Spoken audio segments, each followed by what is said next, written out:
प्यारे साथियों, आज मैं प्रोबेबिलिटी प्रायिकता चैप्टर में आगे बता रहा हूँ। क्वेश्चन है हमारा, दो पासों को एक साथ फेंकने पर दोनों पर सम अंकों के ऊपर आने की घटना का समुच्चय ज्ञात कीजिए। इस क्वेश्चन को समझने के लिए थोड़ा पीछे चलते हैं। जैसे हमारे दो पासे हैं, एक पासा ये है और एक पासा ये है। इस पे माना हमने पहली बार फेंका तो एक आया। हमने मान लिया कि पहली बार फेंकने पर एक आया। दूसरे पासे पर एक भी आ सकता है, दो भी आ सकता है, तीन भी आ सकता है, चार भी आ सकता है, पांच भी आ सकता है और छह भी आ सकता है। क्लियर? पहले पासे पर एक ना आके भाई दो भी आ सकता है कि पहले पासे पर दो आया तो दूसरे पासे पर एक भी आ सकता है, दो भी आ सकता है, तीन भी आ सकता है, चार भी आ सकता है, पांच भी आ सकता है और छह भी आ सकता है। क्लियर? ये जरूरी नहीं कि पहले पासे पर एक या दो ही आए, पहले पासे पर तीन भी आ सकता है ना। पहले पासे पर तीन आया तो दूसरे पासे पर एक भी आ सकता है, दो भी आ सकता है, तीन भी आ सकता है, चार भी आ सकता है, पांच भी आ सकता है और छह भी आ सकता है। क्लियर? इसी तरीके से पहले पासे पर चार भी आ सकता है, फोर आ गया तो दूसरे पासे पर वन भी आ सकता है, टू भी आ सकता है, थ्री भी आ सकता है, फोर भी आ सकता है, फाइव भी आ सकता है और सिक्स भी आ सकता है। क्लियर? इसी तरीके से पहले पासे पर फाइव भी आ सकता है तो माना पहले पासे पर फाइव आया तो दूसरे पासे पर वन भी आ सकता है, टू भी आ सकता है, थ्री भी आ सकता है, फोर भी आ सकता है, फाइव भी आ सकता है और सिक्स भी आ सकता है। क्लियर? इसी तरीके से पहले पासे पर सिक्स भी आ सकता है तो माना पहले पासे पर सिक्स आ गया तो दूसरे पासे पर वन आ सकता है, टू आ सकता है, थ्री आ सकता है, फोर आ सकता है, फाइव आ सकता है और सिक्स भी आ सकता है। क्लियर? तो इस तरह से हमारे जो आउटपुट्स होंगे, जो घटनाएं होंगी, वो क्या क्या हो सकती हैं? वन वन, वन टू, इसी तरीके से one three, one four, one five, one six. Clear? इसी तरीके से माना टू आया पहले पासे पर तो two one, two two, two three, two four, two five और टू सिक्स। जब पहले पासे पर थ्री आया तो उस कंडीशन में three one, three two, three three, three four, three five, three six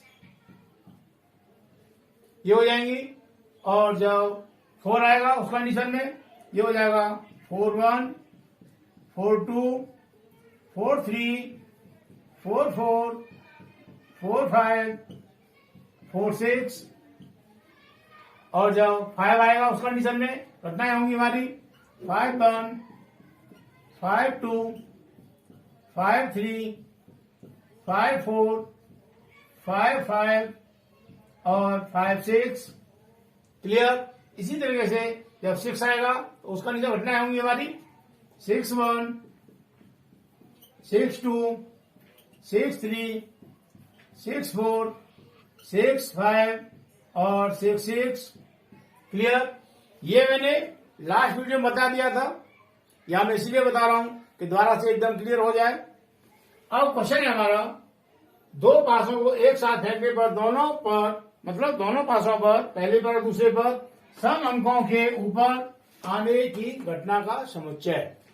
कहने का मतलब दोनों पासों के ऊपर वो संख्या आए जो हमारी दो से डिवाइड हो जाए। क्या क्या हो जाएगी? एक तो हो जाएगा ये टू टू, दोनों संख्या सम है। एक हो जाएगा टू फोर, दोनों संख्या सम है। एक हो जाएगा टू सिक्स, दोनों संख्या सम है। Four two, four four, four six और आगे हो जाएगा सिक्स टू, सिक्स फोर और सिक्स सिक्स। क्लियर? तुम्हारी ये घटनाएं हो जाएंगी। लिखेंगे दोनों पासों को एक साथ ऊपर फेंकने पर दोनों पर सम अंक आने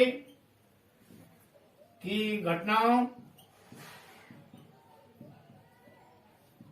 का समुच्चय सेट इक्वल टू, मैंने पहले बताया था समुच्चय के लिए हम इन सभी घटनाओं को मझले ब्रैकेट के अंदर बंद कर देते हैं। तो मझला ब्रैकेट हमने ये लगा दिया।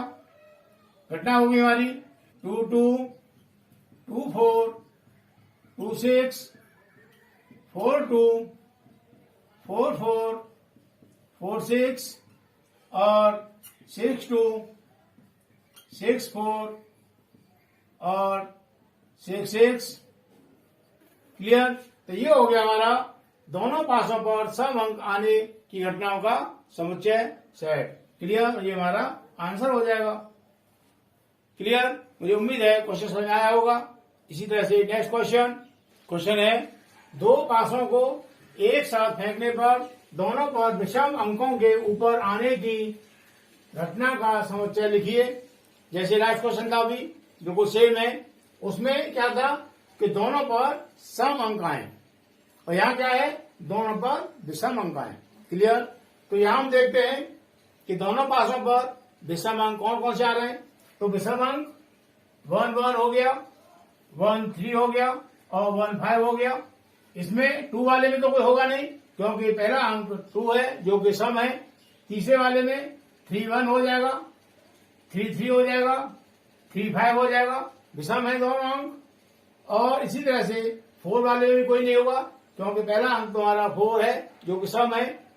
अब 5 वाले में देखेंगे जिसमें पहला अंक 5 आ रहा है तो 5 1 हो गया, दोनों अंक विषम हो गए। 5 3 हो गया, दोनों अंक विषम हो गए। इसी तरह से 5 5 हो गया, दोनों अंक विषम हो गए। यहाँ 6 वाले में जिसमें पहला अंक 6 आ रहा है तो ये तो होगा नहीं क्योंकि 6 हमारा सम है। तो लिखेंगे इसीलिए दोनों पासों को एक साथ फेंकने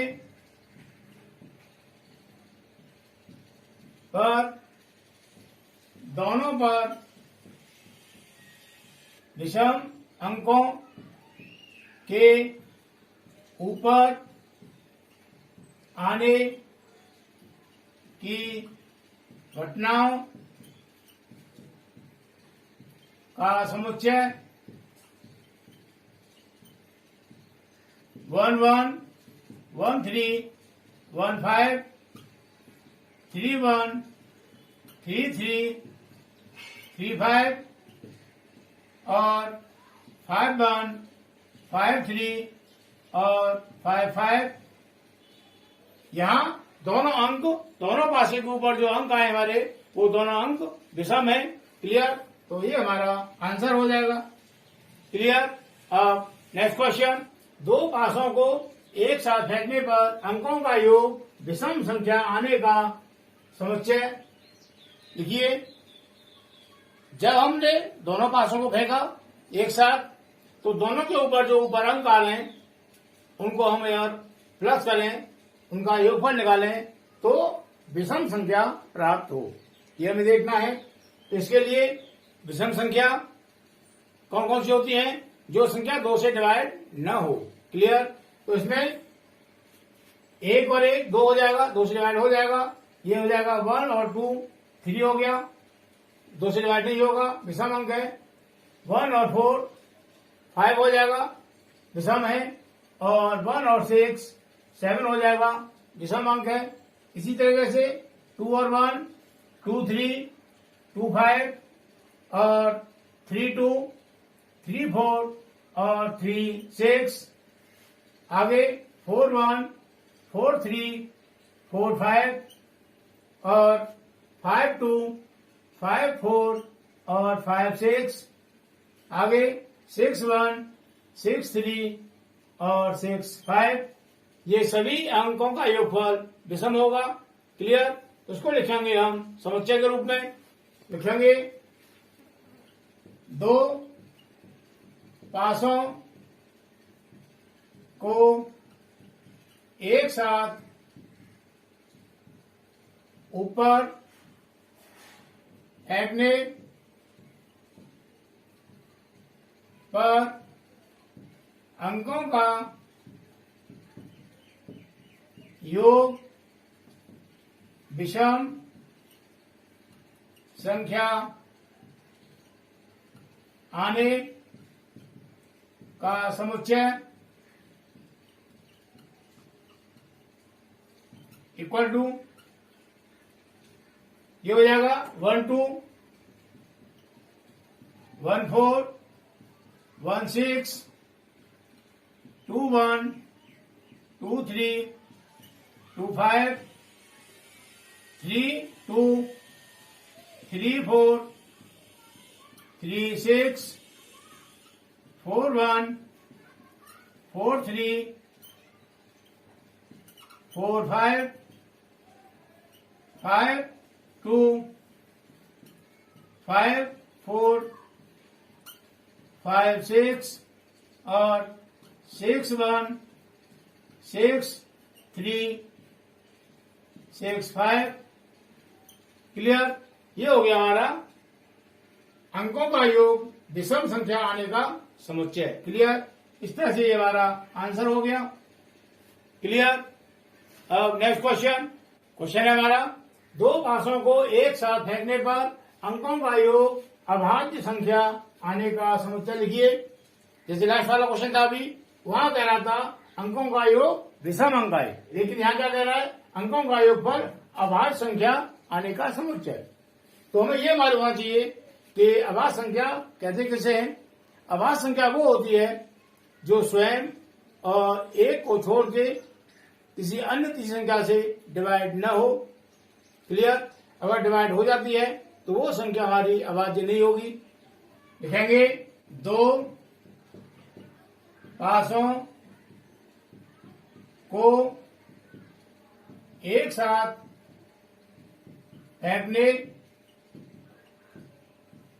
पर अंकों का योग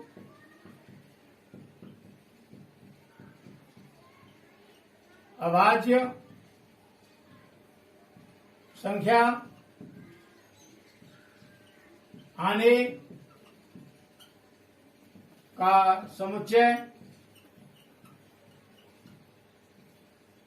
इक्वल टू, तो लिखेंगे इसको समुच्चय के रूप में 1 1 1 2 1 4 1 6 2 1 2 3 2 5 3 2 3 4 4 1 4 3 4 3 5 2 5 6 6 1 और 6 5। तो ये हो गया हमारा अंकों का योगफल अभाज्य आने की संभावनाओं का समुच्चय। क्लियर? ये हमारा आंसर हो गया। अब नेक्स्ट क्वेश्चन है हमारा, एक लॉटरी में 100 इनाम है, जबकि उसके 1 लाख टिकट बिके हैं। इस लॉटरी का एक टिकट खरीदने वाले व्यक्ति की इनाम जीतने की संभावना कितनी है? ये हमारा क्वेश्चन है। इसका मतलब यह हुआ कि एक लॉटरी के 1 लाख टिकट बिके, उन 1 लाख टिकटों में जो गिफ्ट थे, इनाम थे, वो थे हमारे 100। तो ये कह रहा है कि एक टिकट खरीदने वाले व्यक्ति की इनाम जीतने की संभावना कितनी है, ये पूछ रहा है। तो लिखेंगे कुल परिणामों की संख्या, ये हमारी 1 लाख। क्लियर? इसमें इन 1 लाखों में 100 इनाम है, इनाम आने के कुल परिणामों की संख्या बराबर 100। क्लियर। इसीलिए एक टिकट खरीदने वाले व्यक्ति की इनाम जीतने की संभावना इक्वल टू इनाम आने के अनुकूल परिणामों की संख्या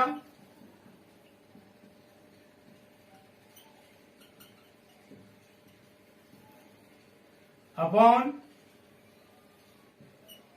कुल परिणामों की संख्या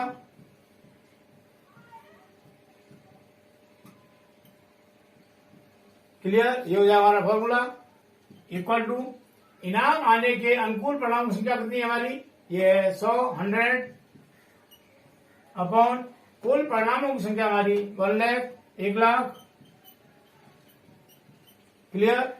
ये 2 जीरो से ये 2 जीरो कट जाएंगी, कितना बचा 1 अपॉन 1000। क्लियर। तो एक टिकट खरीदने वाले व्यक्ति की इनाम जीतने की संभावना जो है वो हो जाएगी हमारी 1 अपॉन 1000 और ये हमारा आंसर हो जाएगा। क्लियर। साथियों, एक सज्जन ने मुझे बताया कि मैथ को एकदम सरल तरीके से बताओ जिससे खेल ही खेल में हम मैथ को आराम से सीख लें, समझ लें। साथियों, ये आपको मालूम होगा कि ये जो प्रॉपर्टी मैं बता रहा हूं बिल्कुल ही नीचे के स्तर से, बिल्कुल 0 लेवल से स्टार्ट किया मैंने, ताकि जो बच्चे 9th में आएंगे, 10th में आएंगे, 11th में आएंगे और 12th में आएंगे या उससे बड़ी क्लास में जाएंगे तो उनको प्रॉपर्टी एकदम अच्छी तरह समझ में आ जाए। यदि मैं ये बिल्कुल नीचे स्तर से नहीं बताता, ये मालूम होगा कि जो सारे क्वेश्चन मैंने बताए हैं या इससे पहले की जो वीडियो बनाई है वो सभी 8th क्लास की हैं, क्योंकि हमारी जो प्रॉपर्टी है वो 8th क्लास से स्टार्ट होती है। क्लियर। एक चीज और ध्यान रखनी पड़ेगी, हमें यदि मैथ में अच्छा होना है, मैथ में होशियार होना है, तो इसके लिए ये विशेष ध्यान रखना पड़ेगा कि हमें 6, 7, 8 ये 3 क्लासों का मैथ एकदम से आना चाहिए। जो बड़ी क्लासें होती हैं उनमें यही 3 क्लासों का 6, 7, 8 का मैथ जो है वो थोड़ा डेवलप हो जाता है, थोड़ा विस्तार हो जाता है उसका। बाकी जो हमारा बेस है वो 6, 7, 8 का ही प्रयोग होता है। जैसे हम किसी बच्चे को सिखा रहे हैं फ्रैक्शन बच्चा कोई जब सीख पाएगा जब सबसे पहले उसको एलसीएम आता होगा। अब एलसीएम कब आएगा, एलसीएम जब आएगा जब बच्चे को फैक्टर आते होंगे। फैक्टर कब आएंगे, फैक्टर जब आएंगे जब बच्चे को डिवाइड करना आता होगा। और डिवाइड कब आएंगे, जब बच्चे को पहाड़े आते होंगे, टेबल आते होंगे। क्लियर। तो एक से दूसरी कड़ी मिली हुई है। क्लियर। मैथ हमें बहुत अच्छा लगेगा, एकदम से क्लियर आएगा, एकदम समझ में होगा जब हमको पीछे की क्लासों की सारी बातें याद होंगी। यदि हम 11 में पढ़ते हैं तो हमको 10 तक का मैथ एकदम क्लियर होना चाहिए।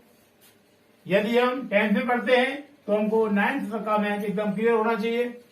यदि हम 9th में पढ़ते हैं तो हमको 8th तक का मैथ क्लियर होना चाहिए। जब तक ये काम नहीं होगा तब तक हमको मैथ अच्छा नहीं लगेगा। जैसे कोई बच्चा फर्स्ट क्लास की हिंदी पढ़ लेता है, यदि हम उससे पढ़वाएं 6th क्लास की हिंदी तो पढ़ लेगा। थोड़ा जो हार्ड वर्ड है उनमें थोड़ा सा प्रॉब्लम होगी उसे, बाकी वो पढ़ लेगा। इसी तरीके से 2nd क्लास का बच्चा है, उसको इंग्लिश पढ़नी आती है तो वो 4th क्लास की इंग्लिश की बुक भी आराम से पढ़ लेगा।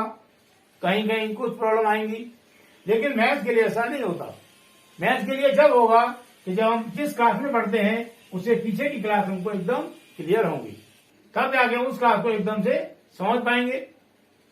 और ऐसा तभी संभव है जब हमको लास्ट की सारी क्लास एकदम क्लियर होंगी। तो कोशिश यही करता हूं मैं कि किसी बच्चे को अगर कोई भी टॉपिक समझाना है तो मैं उसको एकदम जीरो लेवल से या जहां से उसको नहीं आता उसको वहीं से मैं स्टार्ट करता हूं और आगे भी इसी तरह से करता रहूंगा। अगर किसी साथी को कोई प्रॉब्लम आती है तो मुझे इसी तरह से कमेंट करते रहें, मुझे बताते रहें। इसके आगे जो वीडियो बनाऊंगा मैं प्रोबेबिलिटी में वो बनाऊंगा 9th की, और उसको आप देखते रहें।